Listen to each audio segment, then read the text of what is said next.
Working as an FBI special agent was my dream job. My whistleblowing was apolitical and in the spirit of upholding my oath.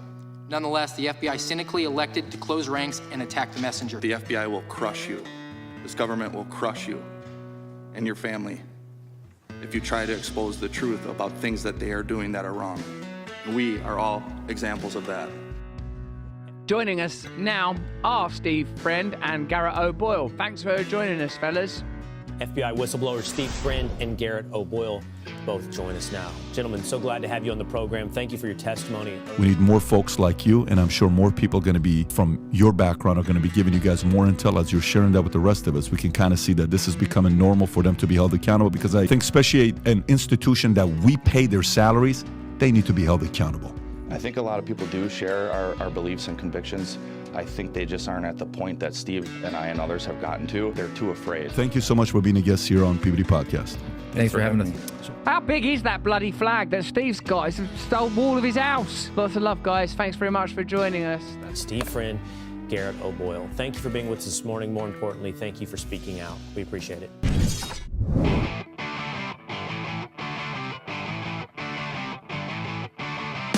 You're in the information age, but facts are in short supply. Reject the noise, ask bold questions, and pursue the truth with FBI whistleblowers and founding suspendables Garrett O'Boyle and Steve Friend. This is the American Radicals Podcast.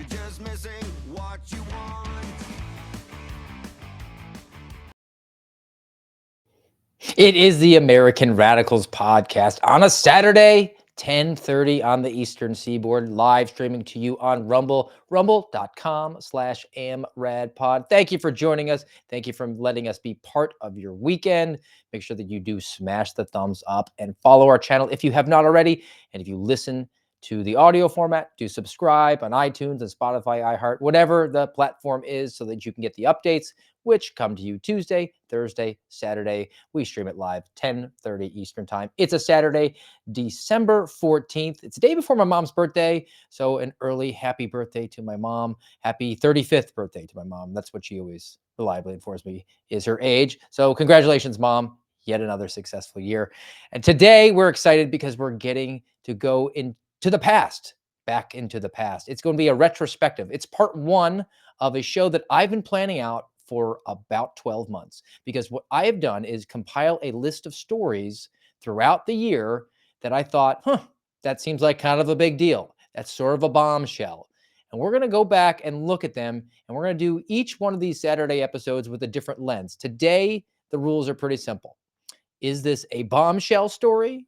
Is it more of a flashbang story, like just a temporary diversion? Or is it a training bang? For those in the tactical community, it's a fake flashbang. It's just an inert device, nothing really going there. So it should be an interesting thing to look at, because at the time we all thought that the world was ending, but maybe it just was a whole lot of nothing. So I'm excited to get to it. I'm going to test your memory. I'm going to test Garrett's memory. And let's test his memory now. Does he remember how to come on the show? At GOB Actual. Barely. Is his name. There My brain already hurts, Steve. I'm excited mostly because I can stop doing this list, or I'll probably, if it's well received, I'm going to have to restart doing 2025's list, but it will remains to see what the viewership was of this particular episode and its sister episodes. But today, we're going to go straight back to January. This is going to be the biggest test of memory, because I feel like as an FBI whistleblower, as an indefinitely suspended forever FBI whistleblower, where every day is Monday, do you know when January is? Particularly for you living in Wisconsin, I feel like it's winter time there. So it just always might be Monday, January for you. That's what it feels like. If people who've been watching the episodes lately, you've probably noticed I've been wearing my Sherpa edition of the Suspendables hoodie pretty much every episode, because my freaking balls are freezing off over here, Steve. All right. Well, on that note, let's get to it, because the first one that I want to jar your memory on, the Epstein client list was released in January, or sort of, right? We were all asking for it, and we thought this certainly was the bombshell where we were going to see the big names on there. This is where we're going to see if Bill Gates was going to the island, or for the left, Donald Trump. Certainly, he was just getting all of his He had to have frequent been flyer because miles. he's a pedophile and a racist and a misogynist, so he must have been going there. And I mean, the premise of the Epstein list is still out there. We're still waiting for an incoming, hopefully incoming director of the FBI, Kash Patel, who's said that that's sort of one of the day one issues that he wants to make transparent and open there. It's still interesting to know that Ghislaine Maxwell went to prison for trafficking young ladies, but we don't know to who. Right. So the list, if you remember, it was people that weren't necessarily clients. I think it was also misrepresented in order to garner lots of clicks. But what are your recollections from it, and how would you score it? Because again, I was derelict. You have prepared a scoring table for us that we can leave it up there and let folks in the chat sort of voice their opinion. Work it through it for us. All right. For those who don't have the awesome visual that we've created for you, we have a meter that starts in the green and ends in the red, as is common, but we have added a unicorn with a rainbow above its head as basically the weakest end of the meter, the lightest color of green. And then slowly we tick up and we get the squirt gun emoji, because we are soft and we can no longer have the real gun emoji from, I don't know, a decade ago that we used to have. Then right in the middle is a hand grenade, a pineapple grenade, as it were. And then next we have the Suspendables JDAM. We're getting deep into the red now. And then lastly, we have a mushroom cloud, as if there will be perhaps even one story that reaches that far end of the meter. So we shall see. I won't hold my breath on many mushroom clouds, to be honest, but the Epstein client list, I would say when it came out, I probably thought in between JDAM and mushroom cloud. Now I'm probably squirt gun, because no. I think I can even make it lower than that, because do you remember any of the names on the list? Bill Clinton. Bill Clinton. All right, all right. So maybe you got that one. And he had Prince Andrew, and then there was like some French modeling executive. It was sort of a big nothing. It was 170 names, and I can only remember Bill Clinton. But what was the ramifications for that? Bill Clinton was campaigning for Kamala Harris a couple of months ago. And everybody thought that was just fine. Checks out. Was Jay-Z or P. Diddy on that list? I don't know. No. I couldn't tell you. No, but who knows? Jay-Z might be in a whole world of trouble. But that'll be probably a 2025 bombshell turned into a green squirt gun. I will say I'm hopeful for FBI Director Patel, the first of his kind, by the way, Indian American. I'm hopeful and excited that within, I would like to say, because like we talked about recently, there's going to be snakes around every turn. So he's going to have to play close to the chest for a while, I'm sure. But I am hopeful that he's going to be releasing the Epstein list, the Las Vegas shooter information and files, stuff on UFOs. What's another big one I want? Oh, JFK. JFK assassination, 9/11. Let's get it all out there. Vegas shooting. Yep. All on board for that. All right. This second story I've got is connected to all the hoopla about the college presidents who were called in front of Elise Stefanik for her to berate and beat up around the head because their free speech policies allowed for anti-Semitism. There was no punishments. And then we got a scalp. We got the Harvard president, President Gay, to resign because of plagiarism. And that was deemed to be the big one that we got in January. It was going to be a great year. And no further information, as we would say in the industry, because President Gay just left, and I'm sure they installed another communist there. So at the time, it was sort of red meat for the base, but not really anything much going on. But the follow-up is the Hamas rioters, who they were very anti-Semitic and they were protesting on campuses. And then things built to a crescendo, and they stormed the White House wall. And nobody got arrested. Or if they did, they were released. Maybe they were part of the 1,500 people that got clemency. Well, no, they were supposed to be nonviolent, but you never know the way that Joe Biden's his little minions castigated those folks there.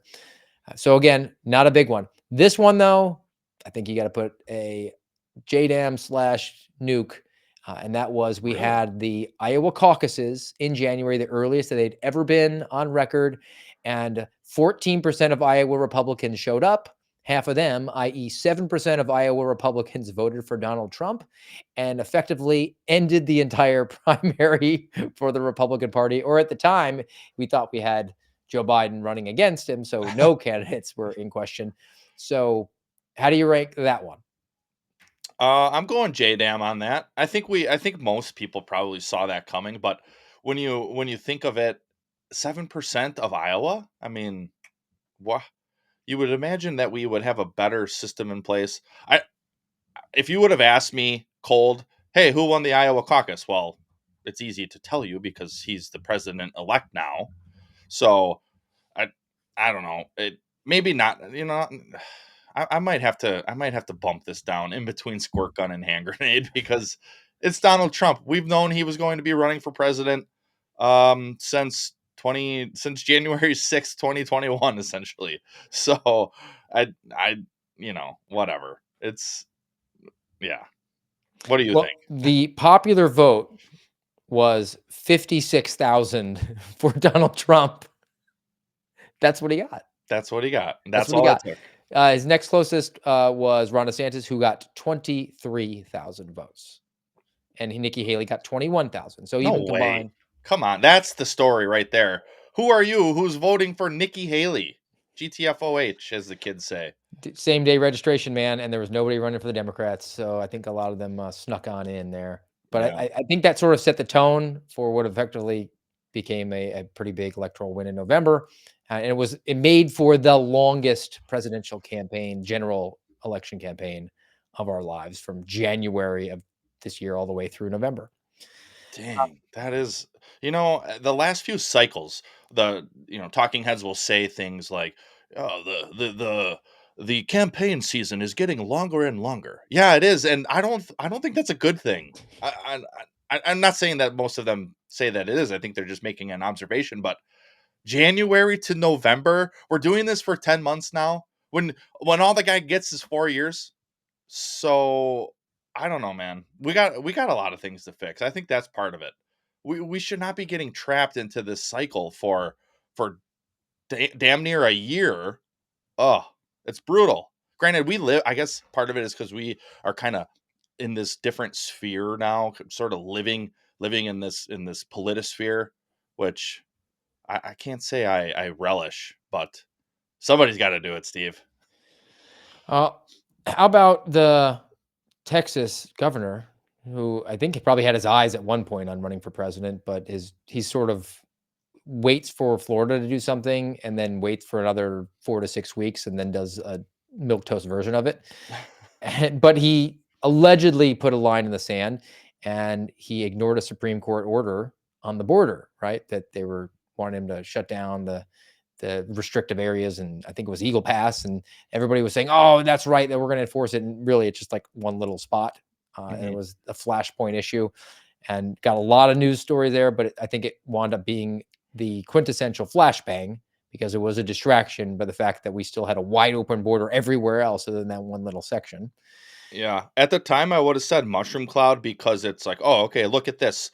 A state doing what a state should do and resisting the federal government. That's why we have our federalist type of system and our constitutional system and our states and the different separate state governments, etc.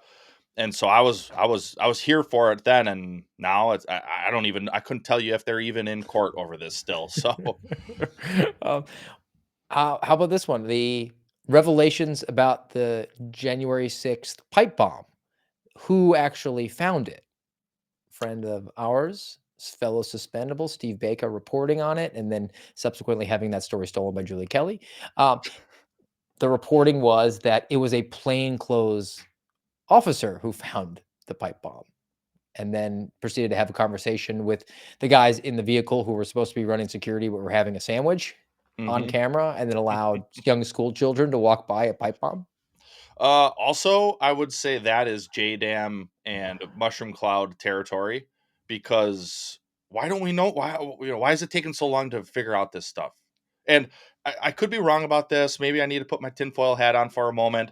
But when I think of my time in government, when I think of stories that become very relevant in the public's lexicon for whatever reason, they're interesting. Take that assassination of that CEO last week. Look at how fast we found Luigi.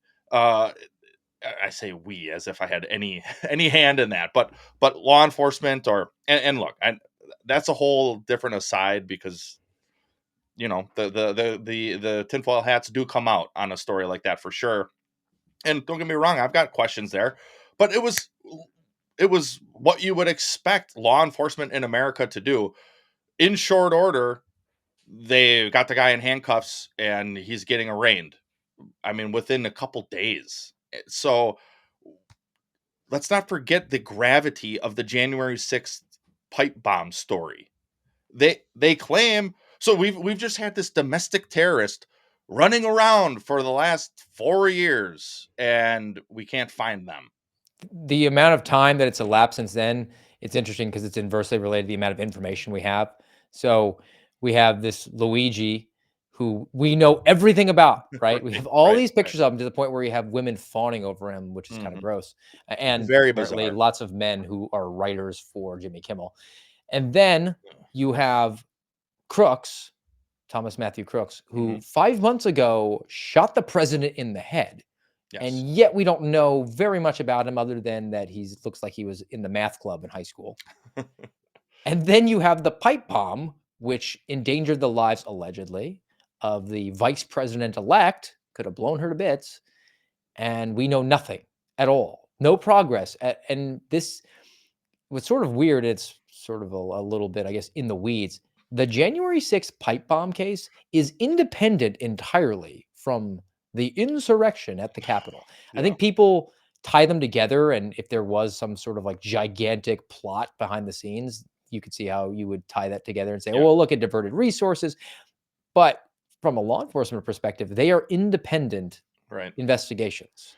So the Right. fact that there's been no progress made on this, and you contrast that with the thousands of charges brought against the others, Mhm. that's what feeds the beast on the conspiracy theories. And in reality, and looking at this pragmatically, what was worse, Steve?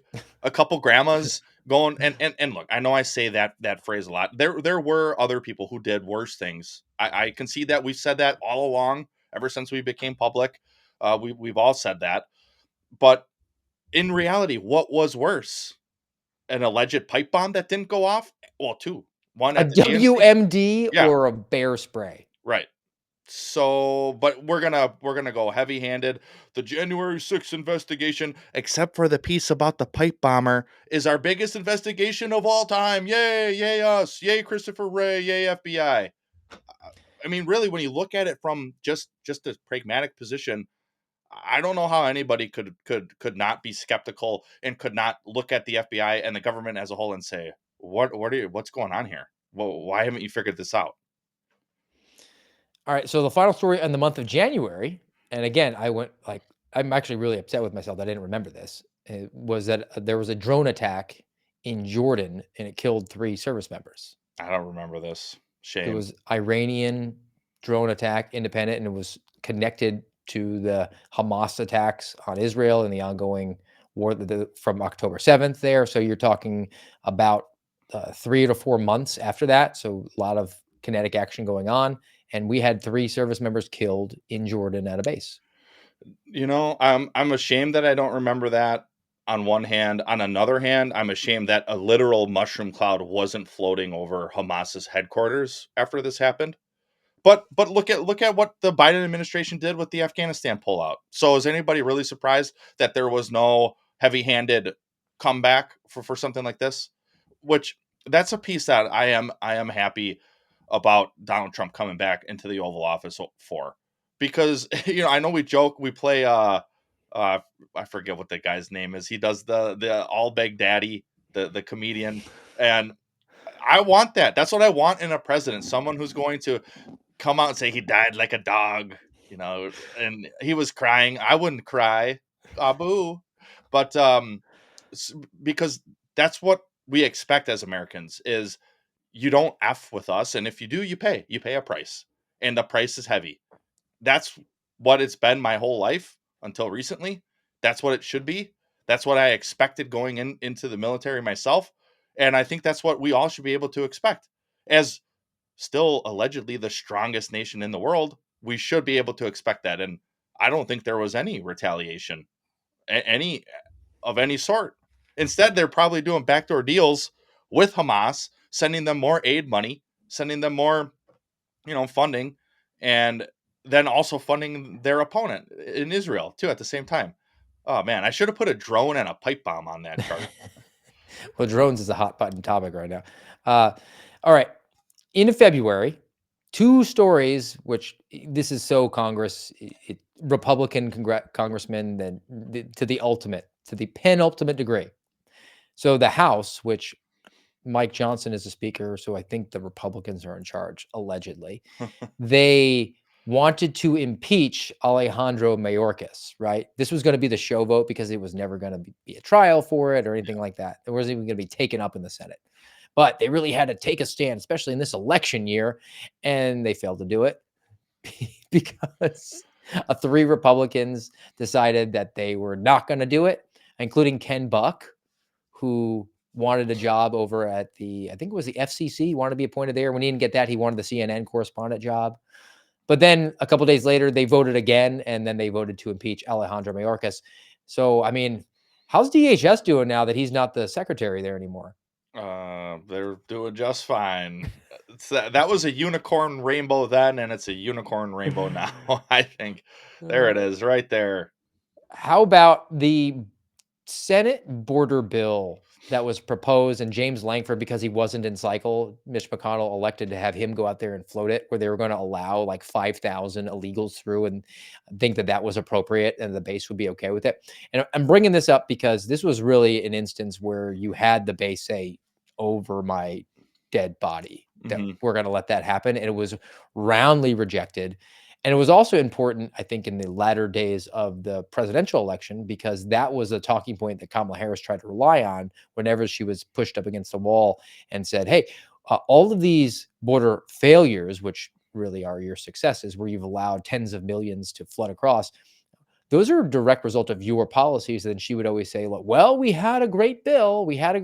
And Donald Trump, from his position as a private citizen, stopped it from happening. But I think that from either one of those elements makes this more of a unicorn than a unicorn story. I mean, I think it borders on at least a little green gun. Squirt gun. I mean, the bill itself not passing, that was effectively, that was an objectively good thing. And I think also the response that you got from people who were engaged and at least paying attention was also good. I think that's the important part, is the engagement from people. And I don't know if it's because we do exist in this weird world now, but I'm starting to think that Twitter or X is having a lot more impact than I once thought, because I'm not saying that all of the people who are paying attention are there. If you aren't, you should be. It really does seem to be the digital town square, or whatever the old owner liked to call it. But because it seems like it has an effect when people start commenting their disdain for someone because of something they posted. Not just someone, but people in government. When they comment, that's a bad idea, you should be primaried, you should resign, you should go to prison, and it's every response just about is that, and very few are in favor. Well, then you start to see people kind of change their tune, and oh yeah, maybe that was not the best idea, and I listened to my constituents, and so the engagement we're seeing from people, and living in this era where you can hop on an X and go tweet at an Elon Musk. Not that he's going to see every single one, but sometimes they do. They slip through, and people see things at certain times that ends up impacting them to some degree, where they kind of change their tune. I think especially the case with politicians, because they're about as slick as a oiled up eel. There's the right reason and there's the real reason. The right reason is, hey, I listen and I'm accountable to my constituents. Yeah. The real reason is they think that X and social media is real life, and they don't like when the heat is on them because it disrupts them from going meeting with the lobbyists and having steak dinners. And I think that recognizing that that presents a really useful tool, the leverage that exists with just a keyboard and access to a social media site like X, that these Yeah. people are so obsessed with that they're on it during the hearings. They're time stamped. They Yeah. don't realize that we know you're on it, Yeah. Huh. and they are looking through the comments, and they need that sort of response, right? They need that dopamine hit, and finally, maybe on our side, we realize that this isn't an access game, that this is a leverage game. Access doesn't mean anything. Getting to shake the hand of the congressman and having him come to your event and give a speech Yeah. I where he don't just care. gives those little platitudes, that doesn't mean that you're buddies with the congressman or in a position to influence him. The only thing you can do is leverage, and that's pain and the threat of future pain against these guys. And they signed up for it. You shouldn't feel bad about it. And let's go to somebody who I don't feel bad for at all. And this is like the feel really uncomfortable as you watch it happening, but he's a terrible person. And I think that the video that I have should just stand to reason. This is our current human Roomba at a press conference that did not go well for him. And that's our next story about a reaction to the special counsel investigating Joe Biden's mishandling of classified documents. President Biden, something the special counsel said in his report is that one of the reasons you were not charged is because, in his description, you are a well-meaning elderly man with a poor memory. I'm well-meaning, and I'm an elderly man, and I know what the hell I'm doing. I've been president. I put this country back on its feet. I don't need his recommendation. It's How totally bad is your memory, and can you continue as president? My memory is so bad, I let you speak. Wow, he's a jerk. Dude, I despise Joe Biden, and I have for a long time. I don't care that his memory's slipping and he's getting more and more demented, and even that dopey look on his face when he's like, was that Peter Ducey who was? It was Peter Ducey asking him, yeah. So he's looking over towards Peter's direction. And you just see it on his face. You know, you could practically see the vanilla ice cream cones just glazed in his eyes, and it's he. And then the bitterness and the anger. Screw you, He dude. still retains that, man. Yeah. He's lost all mental faculties other than his ability to be a jerk. Mm-hmm. But that was a special counsel. They said, we're not going to charge him because he has significantly limited memory. That guy is still the most powerful human who's ever walked Right. the planet. Right. Oh, and where How is is he? By the way, I've not seen or heard from Joe in a couple weeks. And there was a prediction I remember hearing, maybe it was a year ago, maybe 2 years ago, that they were sort of projecting what was going to happen in the next year. And the prediction was at one point, Joe Biden will just disappear from the public stage for weeks, and then it will return and nobody will say anything about it. I think that was basically June until now. And that should be disconcerting to people because who's running the country then? Or maybe in a way it's a good thing that we are still at a place as a nation where we're so strong that we don't even really need a president. Like That, things or we have puppet masters that are running things the entire time. That's and where I lean. Yeah. And that's scary. I don't want puppet masters. That's not what this great experiment was supposed to be. But at the same time, that's what government always turns into. It always turns into tyrannical masters puppeteering you and everything else around. And I don't know. I try not to get my hopes up. Speaking of which, this is a lot of coffee in here. Lots of coffee. And it's black. And I made it extra dark, extra black today because I thought I'm going to be black pilled in some ways. And I haven't been, Steve. I haven't been yet. This special counsel story might be the closest one yet because it reminded me of how pissed off I was at the time because he's a doddering old fool, even though he's been breaking laws for decades. And not just classified document related laws where he's taking them and putting in the garage with his Corvette, but also the business dealings that he lied about. I don't have any business dealings with my son. That's a lie. That was a lie too. And certainly some criminality tied to that, but no, we're just not going to charge him. Screw that. Screw the government for that. Screw the special counsel for that.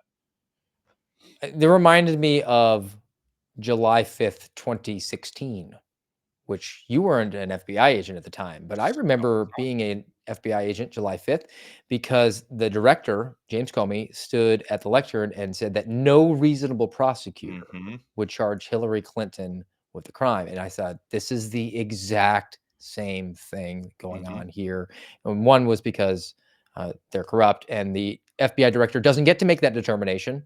That's not his responsibility. The FBI gathers the facts. Department of Justice makes that determination. But he was running cover for Loretta Lynch because he figured that he had a 10-year appointment and she was depending on the outcome of the 2016 election for whatever her ambitions were. And then this one, we had a special counsel run cover entirely for Joe Biden, despite what they've put out about him having limited memory. They still never put the audio out. And that's a lot because of Merrick Garland keeping that away as some sort of Oppo research that they were worried about going out during the election. And then also, I think one of the reasons that they were able to compel Joe Biden to back out of the entire race was they said, we'll release the documents and then you'll be out anyway. Yeah. And then we'll 25th Amendment you and you'll be forced out by the rule of law. So that's always been my speculation as it was attached to that.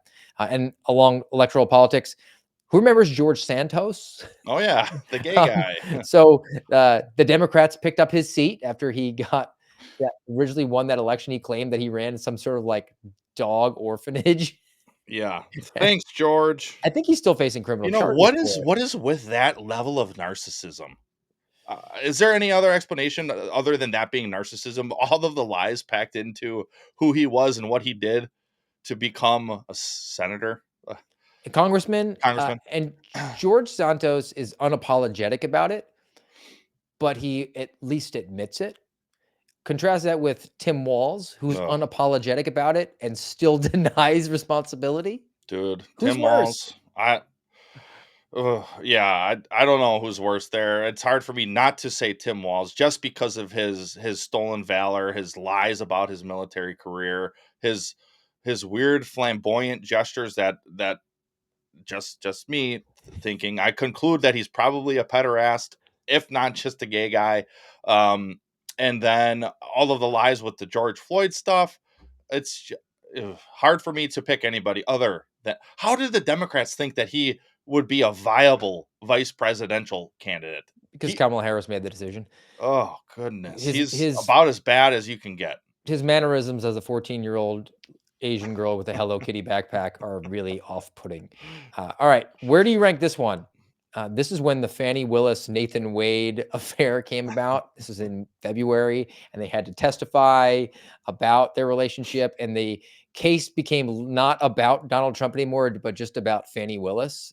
And she was talking about how she kept cash at her house. Yeah, and her dad was testifying. That was big. It took the Georgia case away, right? Yeah, yes. I'm going JDAM, full on JDAM here, because we just touched on this the other day too, I think. And it's ongoing, and I'm holding it at JDAM. You know what, Steve? I'm freaking pumped right now because I really didn't think I would find one that was a mushroom cloud or JDAM that held at that point. But this does for me because it's I think she's going to lose eventually. She, like many in government, are filled with hubris and pride, and she's going to cling to it as long as she can and try to fight it as long as she can. And I think it's a losing battle for her. How about the people who actually pled guilty in that case at a time? Because didn't seem like they had any way out, right? I can't remember. Is Jenna something who pled guilty, and then she had to basically read the hostage video? Yep. Yes. And then I don't know what her accountability was. I don't believe she did any jail time for it, but I don't think so. it's She's a conviction. just her tears and her plea.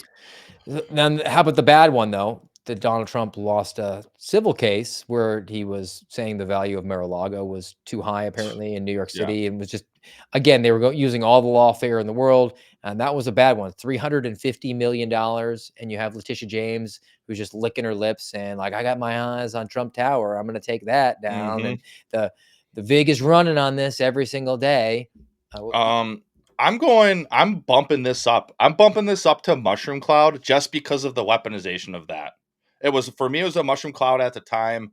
It may be between grenade and JDAM now for me because, of course, he appealed it. But this is what pisses me off about this is, one, you've got the government on one hand. Actually, I was just talking to to Eitan Haim recently. He had some questions that were FBI specific. And so we were talking about some of the stuff in his case. If you don't know Eitan, we've covered his case here. He was the whistleblower doctor in Texas over the transgender surgeries, and it was basically violations of state law that the hospital was doing, and then they were trying to hide it. And he blew the whistle on that, and then the government, of course, came for him. It turns out people in the government working on his case had relationships with people in that hospital, and or other factors that maybe the government should have said, yeah, there's kind of a conflict of interest here. We're not going to put you on this case, but they did it anyways to weaponize against him.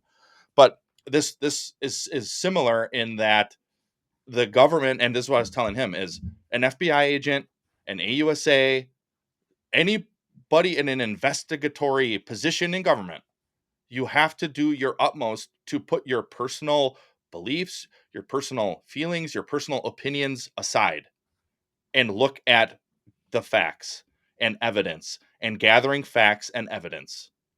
And I'm not saying I did that perfectly every time. I certainly did my damnedest to do that perfectly. And I think one of the probably the best example as an FBI agent is that murder for hire case I've talked about before.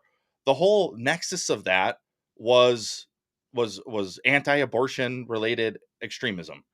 So as many of you know here, I'm essentially an abolitionist when it comes to abortion as a Christian man in my personal capacity.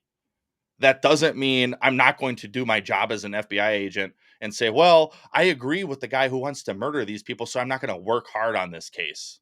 That would be absolutely insane for somebody to do. But here you have Letitia James, and you like how I'm doing the weave? I'm doing the Trump weave, as he likes to call it. I'm weaving it back. Measure the cabinets, length and width. But this is a primary example of that. She's going to claim that she's going to take Trump Tower. She ran on going after Donald Trump. And then she even goes out and says, he has called me all sorts of names. Have you seen that mashup of clips that it starts with that one? And then it's all these vile clips of her talking about him. And so for me, it was a mushroom cloud at the time because of the massive weaponization and that people, a judge and a jury and everybody involved. Yep. $350 million for unprovable claims. But, well, it's a civil case, so he essentially was found guilty. No, that's not how this works. And I bumped it down to JDAM grenade territory because it's getting appealed. But it shouldn't have to happen, I guess, is the long and short of it for me. It should never have gotten to this point. Yet here we are. And there are many, many, many examples of this weaponization. Yeah, and you've been to Mar-a-Lago, Garrett, so you know that he's completely overvalued. It's probably worth about $1.50. Yeah. All right. These are all going to be mushroom clouds. The final story of February, and then we're going to go into March, and there's some big ones here. Final one in February, and I've never come off it, and much the contrary to many of the elected members of Congress, Laken Riley. Oh, man, of course. Laken Riley gets murdered on her way That's on a 3 jog. mushroom clouds. And they wear all of the buttons to the State of the Union, the Republicans, with her name, and say her name, we'll never forget her. And then they completely forget her because they don't care about you. Yep. But the people did. And they continued to bring up Laken Riley throughout the rest of the year. And it's just a complete atrocity what happened to that young lady. And especially when the trial came about and he's been convicted, and you heard that the parents testifying at the sentencing. And I mean, it's pretty fresh and raw now because of that. Mhm. But that was an absolute bombshell, was showing how bad things are from a border standpoint. And that rounded out February for us and took us to March, which another one, Steve Baker gets arrested. Do you mind if I touch on the Laken Riley? Oh, I'm not going to do it. I'm going to let her dad do it. Do it. Laken Riley's stepfather. I don't know if this was a victim impact statement or what, but he read from her journal. Yeah. Dude, For her future husband. It's less than a minute, and it's, if you haven't heard or seen this, it's I don't know. I'll just play it. Where is it? Right here. To my future husband, I want you to know that I'm thinking about you. I'm working every day to become the best wife I can be. By working through my current relationships to best prepare me for ours and our kids one day. I'm focusing on God and what He defines as a faithful Christian life, and so that I can best embody those characteristics. I pray that you know that it is with my full faith and trust in God that I know this relationship has been handcrafted by Him. I pray that we continue to glorify the Lord, prioritize Him in every aspect of our lives, and raise our family, our future family, to be God-fearing Christians.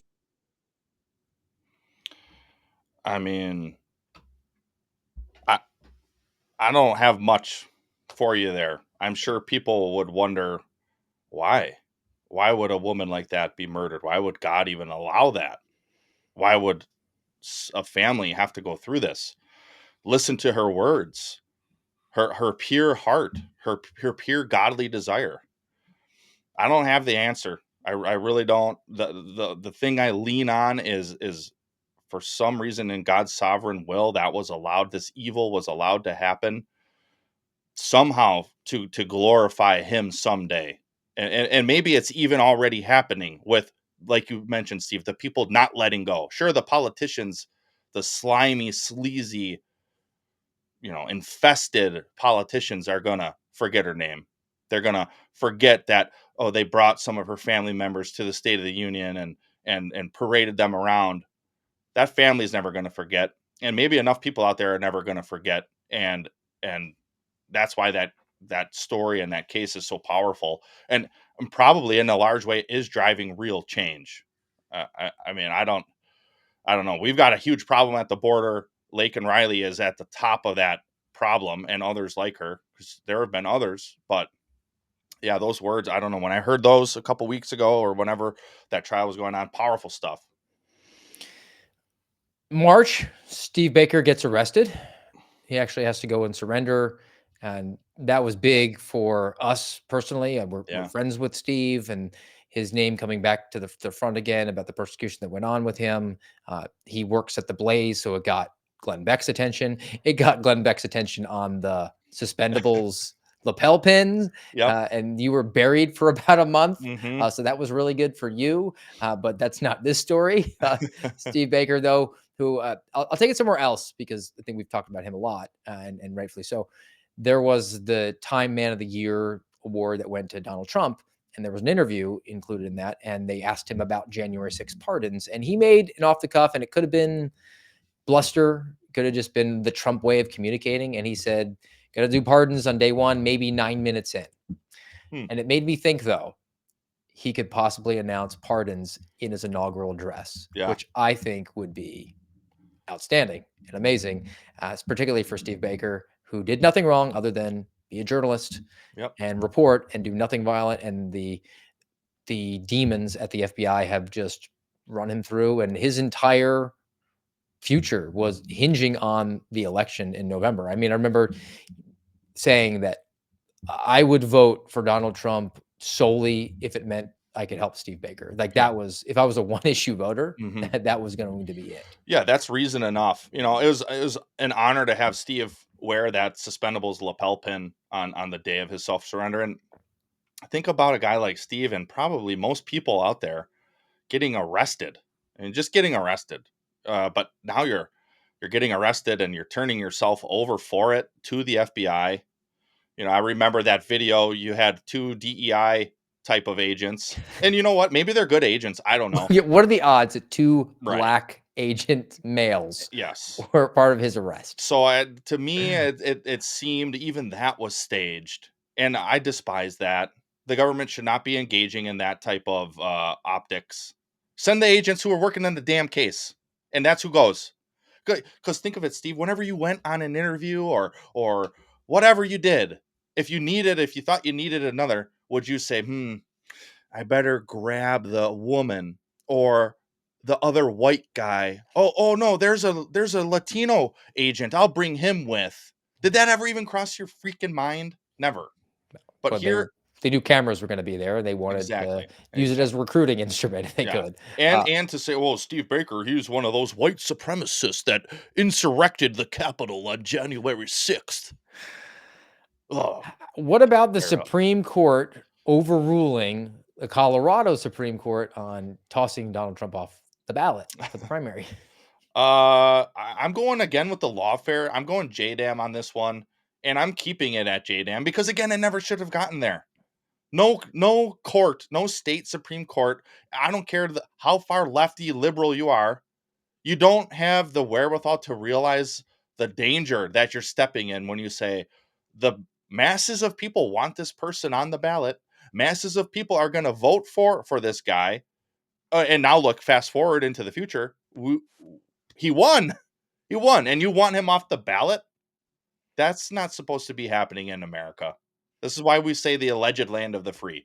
In the alleged land of the free, that type of thing it doesn't cross people's lips. Maybe some crazy Marxist might think it, but they're not going to speak it because they know that that's not right. But we have crossed the Rubicon in that regard. The oral arguments in the Missouri v. Biden case, which is still going on and being sent back, and it gets very complicated. Tracy Beans has to take 9.5 hours to explain it to you because it's that complicated. But my takeaway for our purposes today was during the arguments, Ketanji Jackson said that she was worried that the First Amendment hindered the government's ability to do its job. Yeah, that's what it's supposed to do, KJ. How about this one, which I don't know if you'll remember, and I remember being like, this is really bad. And I don't know if maybe it kind of went back down as a whack-a-mole, if it still exists, or maybe it was sort of an inert device. But the DOJ launched a national gun confiscation center. Oh yeah, I remember this. I wouldn't have been able to pull it myself, but now you mentioning it, I remember this. So it's a resource center. I have it written down here. It was launched. It's described as a resource for implementers that will provide training and technical assistance to law enforcement officials, prosecutors, attorneys, judges, clinicians, victim service and social service providers, community organizations, and behavioral health professionals responsible for implementing laws designed to keep guns out of the hands of people who pose a threat to themselves or others. So under the guise of we need health, the Law and Order music when you say guns. Oh God. It's just and that giant list. How big is this department? All the people. Good grief! And all the people. And who's going to provide the training? Merrick Garland's Department of Justice. Yeah, and it's probably some new lawyer hires out of Harvard, and they're going to be as woke as the plagiarist. And dude, because here's what I'm thinking in my head. With my background, my experience, your background and experience, I could do that training. I don't think we need that training. But I could provide it to you, and hey, maybe I'd have a job again then. But why do we? Because I'm sure, just because of the way these things go, I'm sure it's going to be some DOJ lawyer types who are milking this training out there for all of these various entities that you listed. Do we really? I don't think we need that. Where's Doge? Bring in the Doge and have them cut it. I have this one. This story is. It came out as a bombshell and it collapsed all the way down to a nothing, which was funny to me because it's a story about something collapsing, and that's the Francis Scott Key Bridge. Oh, where a barge struck it, and people were legitimately talking about this was a terrorist attack. Maybe China hacked into it, but it just seemed like they had a fire, and it's really just disrupted traffic patterns. And I mean, I feel bad laughing at it because some people did die who were on the bridge. Yeah, and that's a tragedy, but the magnitude of that story, and maybe it's a little more personal to me because at the time I was in Tennessee doing my barnstorming to try to pass my law. And I got up at like 5 o'clock in the morning because Fox News wanted me to do a hit. And then the Francis Scott Key Bridge got collapsed. So I sat for an hour and then they bumped me.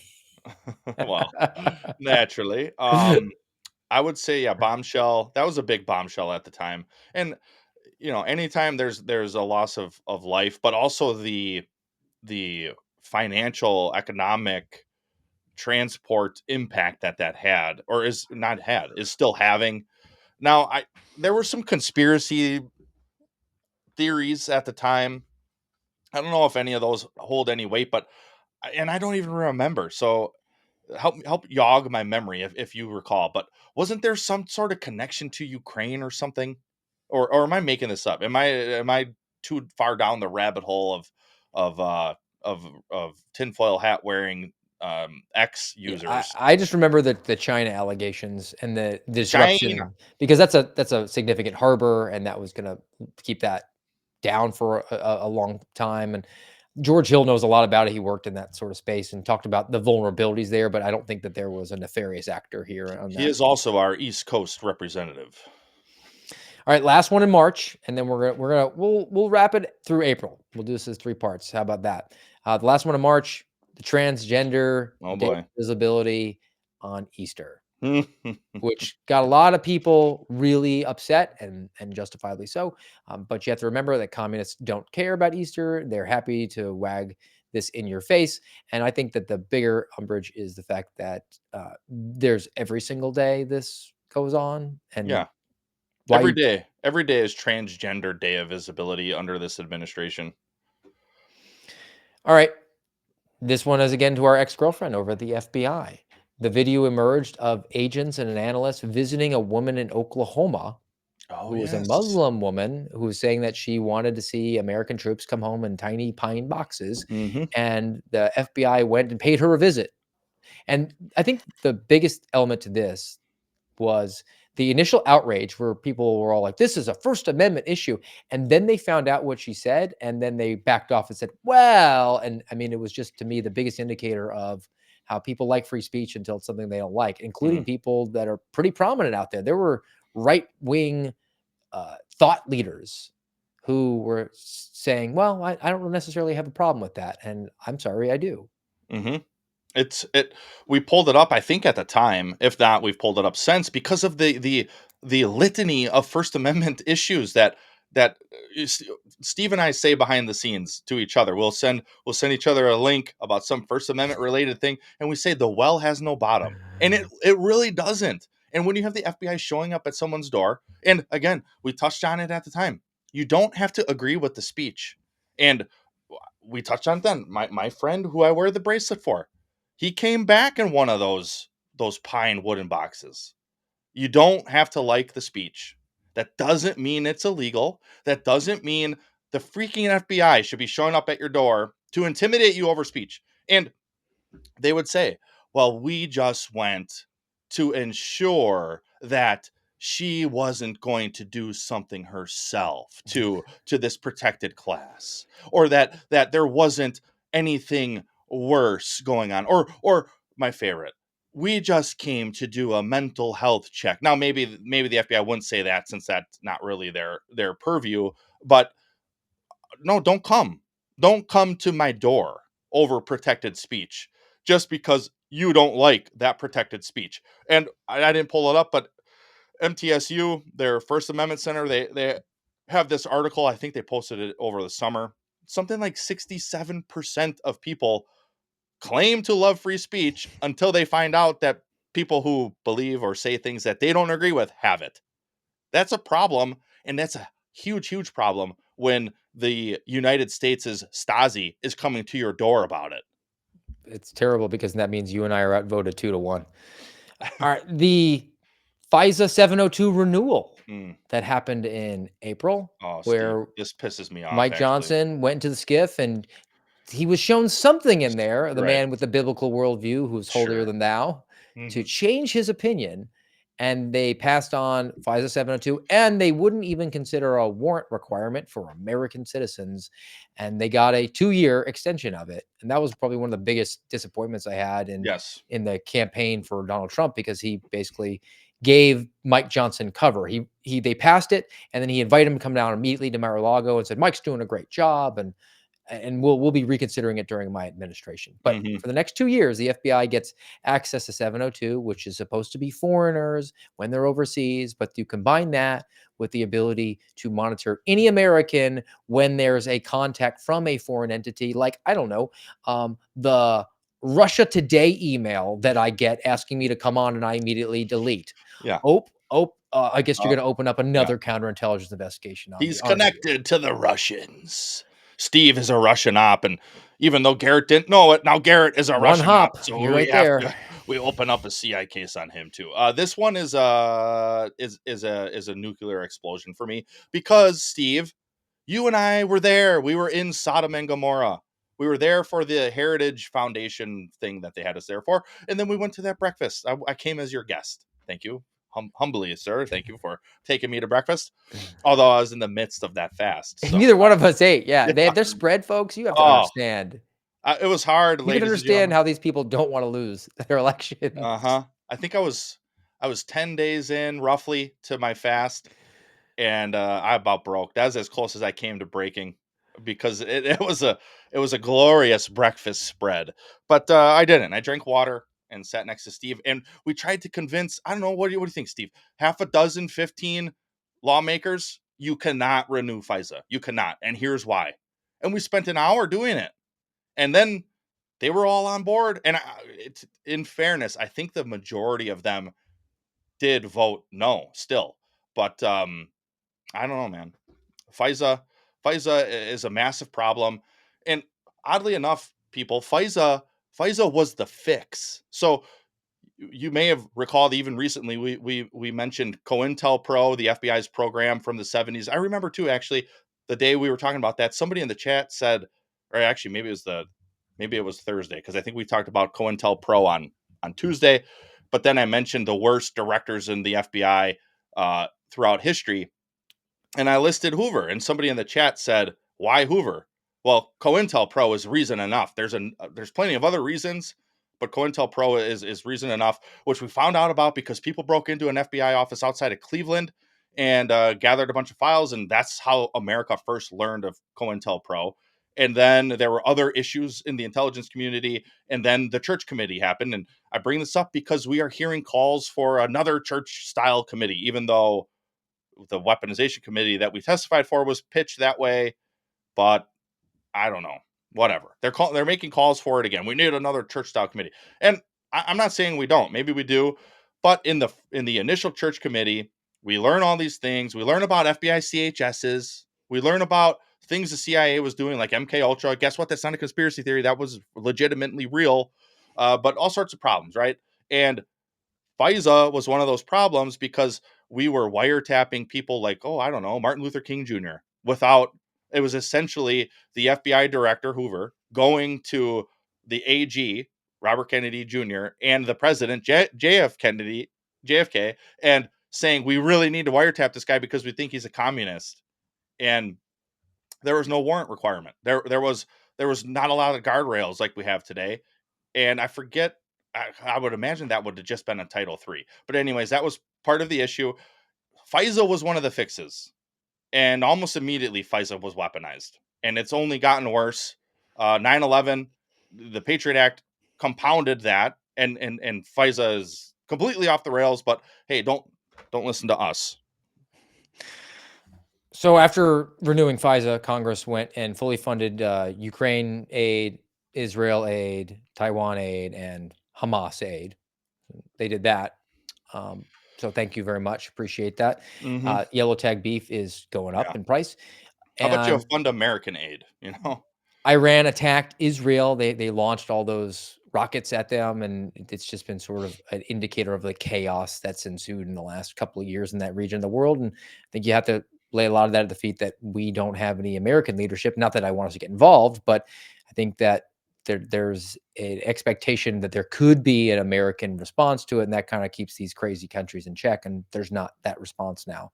And I mean, this is really relevant to our discussion today, but I was even just thinking about how you go back to Barack Obama assuming office in 2009, and now you're up to 15 years where personnel within the military, once he purged the upper ranks and made it completely politicized, and it didn't really change very much because people just kept saying the good men and women of our armed forces, there's a serious question about just lethality and capability. I mean, it's the old question about if you buy a car, but then over the years you replace every single piece of that car, are you driving the same car?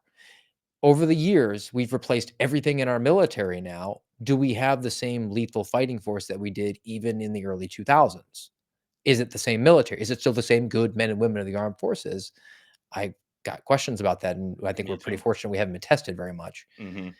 And then there were nationwide riots, they would say protests on college campuses, and Congress hopped to and passed an anti-Semitism law where they outsourced the definition of anti-Semitism to a organization that is affiliated with globalism. So yet again, some more great governance. And sort of Isn't being racist? Aren't there already civil rights laws in place? not Why? enough, not enough. We need more. Do something. All right, I got one more. Close us out in April, and wanted to give it a minute or two, and that is that our friend Kyle Seraphin decided to go to war with James O'Keefe over James's checkered history of assaulting a young lady in Washington, D.C. I don't know the status of that case, but it certainly there was a splatter onto us all from Oh, that. for sure.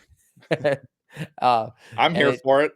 it did catch on a little bit at the time. I think that's sort of gone now, and I think James has probably moved on to his OMG Yes. organization. He's And busy. He's busy wearing a plate carrier with no plates down at the Vermont border or something.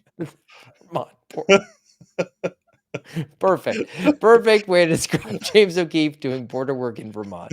All right.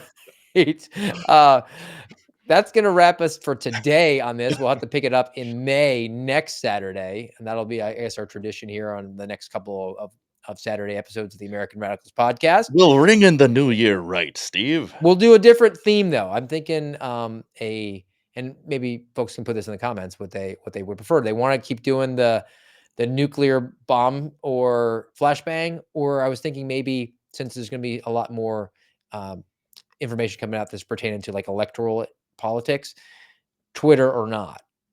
Does Elon buying Twitter impact this story, its impact on the culture? So maybe something, a fresh way to look at it, but we'll defer to you all in the comments on that one. Garrett, final thoughts here. And I do have just a fun little palate cleanse. Yeah, I've been thinking of this since Thursday. Our title that day was Stay Vigilant.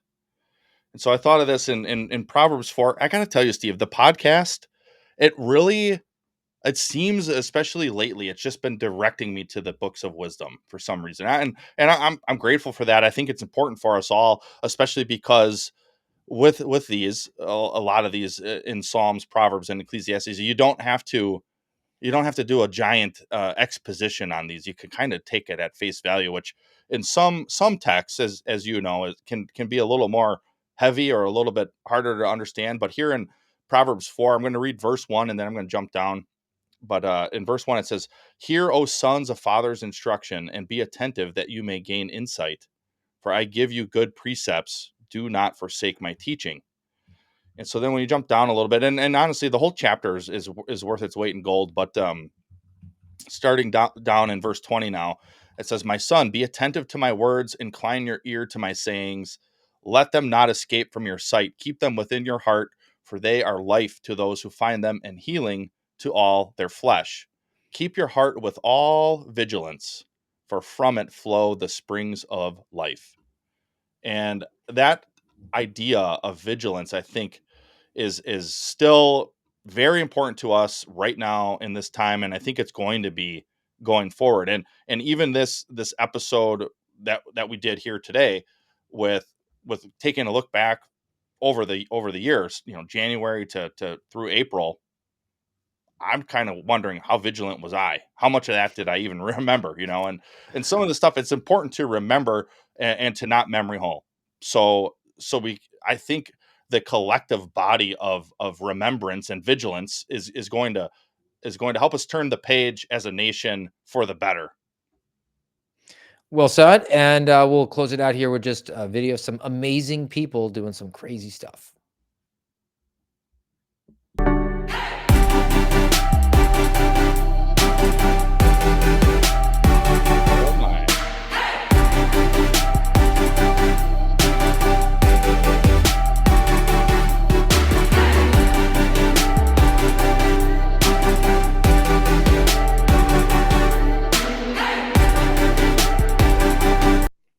Isn't that crazy? Dude, all of that is nuts. That the way that started though, that guy jumping out that cliff, doing what's that called? A gainer? Is that what he started with? I don't know what you would Oh, characterize that as man. other than suicidal, but Yeah. yeah, I mean, that kid and jumped in with clothes too. So it's gonna be hard swimming back out. All right. Guys, that'll do it for us today on the American Radicals podcast. We'll be back you Tuesday, 10:30 Eastern time. Have a great weekend. And until then, see you later.